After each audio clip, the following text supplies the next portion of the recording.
Hello Year 6, my name's Mrs Marsh and I'm Assistant Principal of SENCO at the Academy. We're really looking forward to you starting with us in September. I'm going to carry on reading Chapter 8 from Stormbreaker for you. Block A was Administration and Recreation. Alice passed a number of officers. Then a blank, white-tiled cafeteria. There were about 40 men and women, all in white coats and identity tags, sitting and talking animatedly over their lunches. He had chosen a good time.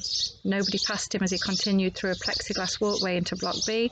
There were computer screens everywhere, glowing in cramped offices piled high with papers and printouts. Software development. Through to Block C, research, past a library with endless shelves of books and hard drives. Alex ducked in behind a shelf as two technicians walked past, talking together. He was out of bounds, on his own, snooping around without any idea of what he was looking for. Trouble, probably. What else could there be to find? He walked softly, casually down the corridor, heading for the last block. A murmur of voices reached him, and he quickly stepped into an alcove, squatting down beside a drinking fountain, as two men and a woman walked past, all wearing white coats, arguing about web servers. Overhead he noticed a security camera swivelling towards him. In another 5 seconds it would be on him, but he still had to wait until the three technicians had gone before he could sprint forward, just ahead of the wide-angled lens. Had it seen him? Alex couldn't be sure, but he did know one thing: he was running out of time. Maybe the Vole woman would have checked up on him already. Maybe someone would have brought lunch to the empty room. If he was going to find anything, it would have to be soon. He started along the glass passage that joined Blocks C and D, and here at last there was something different. The corridor was split in half, with a metal staircase leading down into what must have been some sort of basement. And although every building and every door he had seen so far had been labelled, this staircase was blank. The lights stopped about halfway down. It was almost as if the stairs were trying not to get themselves noticed. The clang of feet on metal. Alex shrank back, and a moment later Mr. Grin appeared, rising out of the floor like a vampire on a bad day. As the sun hit his dead white face, his scars twitched and he blinked several times before walking off into Block D. What had he been doing? Where did the stairs go? Alex hurried down them. It was like stepping into a morgue. The air conditioning was so strong that he could feel it on his forehead and on the palms of his hands, fast freezing his sweat. He stopped at the bottom of the stairs. He was in another long passageway, stretching back under the complex, the way he had come. It led to a single metal door, but there was something very strange. The walls of the passage were unfinished, dark brown rock with streaks of what looked like zinc or some other metal. The floor was also rough, and the way was lit by old-fashioned bulbs hanging on wires. It all reminded him of something he had seen very recently, but he couldn't remember what. Somehow Alex knew that the door at the end of the passage would be locked. It looked as if it had been locked forever. Like the stairs, it was not labelled, and somehow it seemed too small to be important. But Mr. Grin had just come up the stairs. There was only one place he could have come from, and that was the other side. The door had to lead to somewhere. He reached it and he tried the handle. It wouldn't move.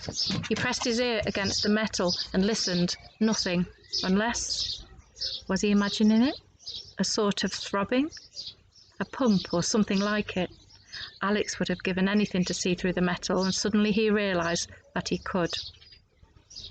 The Nintendo was in his pocket. He took it out, inserted the Exocet cartridge, turned it on, and held it flat against the door. The top screen flickered into life, a tiny window through the metal door.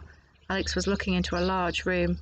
There was something tall and barrel-shaped in the middle of it, and there were people, ghost-like, mere smudges on the screen. They were moving back and forth. Some of them were carrying objects, flat and rectangular, trays of some sort. There seemed to be a desk to one side, piled with apparatus that he couldn't make out. Alex pressed the B button, trying to zoom in, but the room was too big. Everything was too far away. He fumbled in his pocket and took out the earphones, still holding the Nintendo against his door.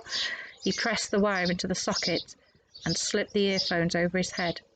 If he couldn't see, at least he might be able to hear, and sure enough the voices came through, faint and disconnected, but audible through the powerful speaker system built into the machine. in place. We have 24 hours. It's not enough. It's all we have. They come in tonight at 0200. Alex didn't recognise any of the voices. Amplified by the tiny machine, they sounded like a phone call from abroad in a very bad line. Gwyn, overseeing the delivery. It's still not enough time. And then they were gone. Alex tried to piece together what he had heard. Something was being delivered. 2 hours after midnight. Mr. Grimm was arranging the delivery. But what? Why? He just turned off the Nintendo and put it back into his pocket. And then he heard behind him the squeak of a shoe that told him he was no longer alone. He turned round and found himself facing Nadia Vole. Alex realised that she had tried to sneak up on him.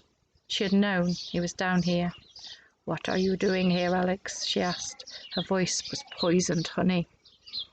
"Nothing," said Alex. "I asked you to stay in the computer room." "Yes, but I'd been there all morning. I needed a break." "And you came down here?" "I saw the stairs. I thought they might lead to the toilet." There was a long silence.